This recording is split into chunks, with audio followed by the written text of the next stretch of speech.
ನಮಸ್ತೆ ವೀಕ್ಷಕರೇ, ಜಗ್ಗೂಸ್ ರೆಸಿಪೀಸ್ಗೆ ಸ್ವಾಗತ. ನಾನು ನಿಮ್ಮ ಜಯಶ್ರೀ. ಫ್ರೆಂಡ್ಸ್, ಇವತ್ತಿನ ರೆಸಿಪಿ ರಸಮ್. ಈ ರಸಮ್ ತುಂಬಾನೇ ರುಚಿಯಾಗಿರುತ್ತೆ, ಆರೋಗ್ಯಕ್ಕೂ ಸಹ ತುಂಬಾನೇ ಒಳ್ಳೆಯದು. ಈ ರಸಮ್ನ ಕಡಿಮೆ ಸಮಯದಲ್ಲಿ ಬೇಗನೆ ಮಾಡ್ಕೋಬಹುದು. 5 ನಿಮಿಷದಲ್ಲಿ ರೆಡಿಯಾಗುವಂತಹ ರಸಮ್ ಅಂತಾನೆ ಹೇಳಬಹುದು. ಕಡಿಮೆ ಸಮಯದಲ್ಲಿ ಕಡಿಮೆ ಪದಾರ್ಥಗಳನ್ನು ಉಪಯೋಗಿಸ್ಕೊಂಡು ತುಂಬ ರುಚಿಕರವಾಗಿ ಈ ರಸಮ್ನ ಮಾಡ್ಕೋಬಹುದು. ಈ ರಸಮ್ನ ಯಾವ ರೀತಿ ಮಾಡೋದು, ಇದಕ್ಕೆ ಬೇಕಾಗಿರುವಂತಹ ಸಾಮಗ್ರಿಗಳು ಯಾವುದು ಅಂತ ನೋಡ್ಕೊಂಡು ಬರೋಣ ಬನ್ನಿ. ಮೊದಲಿಗೆ ನಾನಿಲ್ಲಿ 1 ಗಡ್ಡೆಯಷ್ಟು ಬೆಳ್ಳುಳ್ಳಿನ ಬಿಡಿಸಿಟ್ಕೊಂಡಿದ್ದೀನಿ.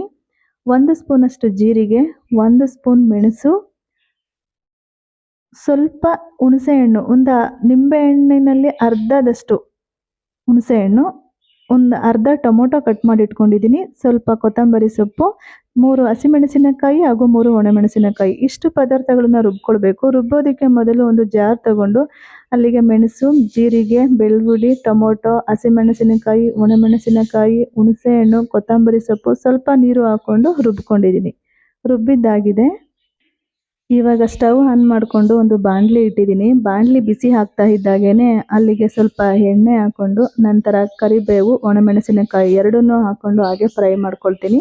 ನಂತರ ಇಲ್ಲಿ ಒಂದು ಅರ್ಧ ಟೊಮೊಟೊನೂ ಸಹ ನಾನಿಲ್ಲಿ ಸೇರಿಸ್ಕೊಂಡಿದ್ದೀನಿ. ಈ ಟೊಮೊಟೊನೂ ಸಹ ಹಾಗೆ ಮೆತ್ತಗಾಗೋ ತನಕ ಹಾಗೆ ಫ್ರೈ ಮಾಡ್ಕೊಳ್ತೀನಿ. ನಾನಿಲ್ಲಿ ಒಂದು ಟೊಮೊಟೊನ ಅರ್ಧ ರುಬ್ಬೋದಕ್ಕೆ ಬಳಸಿದ್ದೀನಿ, ಇನ್ನೊಂದು ಅರ್ಧ ಟೊಮೊಟೊನ ಇಲ್ಲಿ ಒಗ್ಗರಣೆಯಲ್ಲಿ ಸೇರಿಸ್ಕೊಂಡಿದ್ದೀನಿ. ಈ ಟೊಮೊಟೊ ಸಾಫ್ಟ್ ಆಗೋ ತನಕ ಹಾಗೆ ಫ್ರೈ ಮಾಡ್ಕೋಬೇಕು. ಈಗ ಸಾಫ್ಟ್ ಆಗಿದೆ. ಈ ಸಂದರ್ಭದಲ್ಲಿ ನಾನು ರುಬ್ಬಿರುವಂತಹ ಮಿಶ್ರಣವನ್ನು ಸಹ ನಾನಿಲ್ಲಿ ಸೇರಿಸ್ಕೊಳ್ತಾ ಇದ್ದೀನಿ.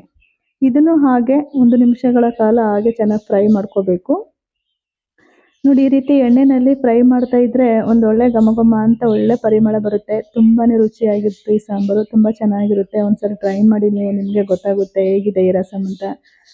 ಬೇಗನೆ ಫಟಾಫಟ ಅಂತ 5 ನಿಮಿಷದಲ್ಲಿ ನಾವು ಇದನ್ನು ಮಾಡ್ಕೋಬಹುದು. ಇದನ್ನು ಬೇಗ ಮಾಡ್ಕೋಬೇಕು ಅನ್ನೋ ಆಗಿದ್ರೆ ಪಕ್ಕದಲ್ಲಿ ಬಿಸಿ ನೀರನ್ನು ಕಾಯಿಸಿಟ್ಕೊಳ್ಳಿ. ಆಗ ಆ ಥರ ಮಾಡಿದ್ರೆ ಬೇಗನೆ ಸಾಂಬಾರನ್ನ ನಾವು ರೆಡಿ ಮಾಡ್ಕೋಬಹುದು.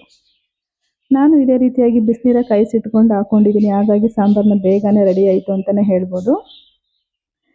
ನಮಗೆ ಸಾಂಬಾರು ಎಷ್ಟು ಬೇಕೋ ಅಷ್ಟು ನೋಡಿಕೊಂಡು ಈ ರೀತಿ ನೀರನ್ನು ಸೇರಿಸ್ಕೋಬೇಕಾಗುತ್ತೆ. ಈ ರಸಮ್ ತುಂಬಾನೇ ತೆಳುವಾಗಿರಬೇಕು. ತೆಳುವಾಗಿದ್ರೇ ಇದು ತುಂಬಾನೇ ರುಚಿ ಅಂತಲೇ ಹೇಳ್ಬೋದು. ಈ ಸಂದರ್ಭದಲ್ಲಿ ನಾನು ರುಚಿಗೆ ತಕ್ಕಷ್ಟು ಉಪ್ಪು, ಸ್ವಲ್ಪ ಅರಿಶಿನ ಪುಡಿ ಸೇರಿಸ್ಕೊಂಡು, ಕೊನೆಯದಾಗಿ ಸ್ವಲ್ಪ ಕೊತ್ತಂಬರಿ ಸೊಪ್ಪನ್ನು ಸಹ ಸೇರಿಸ್ಕೊಂಡಿದ್ದೀನಿ. ಇಷ್ಟನ್ನು ಹಾಕ್ಬಿಟ್ಟು ಒಂದು 2 ನಿಮಿಷಗಳ ಕಾಲ ಇದನ್ನು ಕುದಿಸ್ಕೊಂಡ್ರೆ ರಸಮ್ ರೆಡಿನೇ ಆಗೋಯ್ತು. ಈ ರಸಮ್ ತುಂಬಾನೇ ರುಚಿಯಾಗಿರುತ್ತೆ, ತುಂಬ ಟೇಸ್ಟ್ ಆಗಿರುತ್ತೆ, ಮತ್ತು ಊಟ ಮಾಡೋದಕ್ಕೂ ಸಹ ಅಷ್ಟೇ ರುಚಿ ಅಂತಲೇ ಹೇಳ್ಬೋದು. ನಂತರ ಇದನ್ನು ಕುಡಿಯೋದಕ್ಕೂ ಸಹ ಅಷ್ಟೇ ರುಚಿಯಾಗಿರುತ್ತೆ. ಈ ರಸಮ್ ತುಂಬ ತೆಳುವಾಗಿದೆಯಲ್ವಾ, ಹಾಗಾಗಿ ಲೋಟಕ್ಕೂ ಸಹ ಹಾಕ್ಕೊಂಡು ಇದನ್ನು ಕುಡಿಬಹುದು. ತುಂಬಾ ಚೆನ್ನಾಗಿದೆ ಈ ರಸಮ್. ಒಂದ್ಸರಿ ಟ್ರೈ ಮಾಡಿ, ನಿಮಗೆ ಗೊತ್ತಾಗುತ್ತೆ. ಬೇಗನೆ ಮಾಡ್ಕೋಬಹುದು. ಹೆಚ್ಚು ಟೈಮ್ನೂ ತಗೊಳ್ಳಲ್ಲ. ಇದು ಒಂದು 5 ನಿಮಿಷದಲ್ಲಿ ನಾವು ಇದನ್ನು ಮಾಡ್ಕೋಬಹುದು. ಈ ರಸಮ್ನ ಕಡಿಮೆ ಪದಾರ್ಥಗಳನ್ನು ಉಪಯೋಗಿಸ್ಕೊಂಡು ಕಡಿಮೆ ಸಮಯದಲ್ಲಿ ಬೇಗನೆ ಮಾಡ್ಕೋಬಹುದು. ತುಂಬಾನೇ ರುಚಿಯಾಗಿದೆ. ನೋಡೋದಕ್ಕೂ ಅಷ್ಟೇ ಚೆನ್ನಾಗಿದೆ, ಊಟ ಮಾಡೋದಕ್ಕೂ ಸಹ ರುಚಿ ಅಷ್ಟೇ ಅದ್ಭುತ ಅಂತಲೇ ಹೇಳ್ಬೋದು. ಈ ರಸಮ್ ಯಾರಿಗೆಲ್ಲ ಇಷ್ಟ ಆಯಿತು, ಪ್ಲೀಸ್ ಒಂದು ಲೈಕ್ ಮಾಡಿ, ಶೇರ್ ಮಾಡಿ, ಕಮೆಂಟ್ ಮಾಡಿ. ಜಗ್ಗೂಸ್ ರೆಸಿಪೀಸ್ ಚಾನಲನ್ನು ಸಬ್ಸ್ಕ್ರೈಬ್ ಮಾಡ್ಕೊಳ್ಳಿ. ಮತ್ತೆ ಮುಂದಿನ ವಿಡಿಯೋದಲ್ಲಿ ಸಿಗೋಣ. ಧನ್ಯವಾದಗಳು.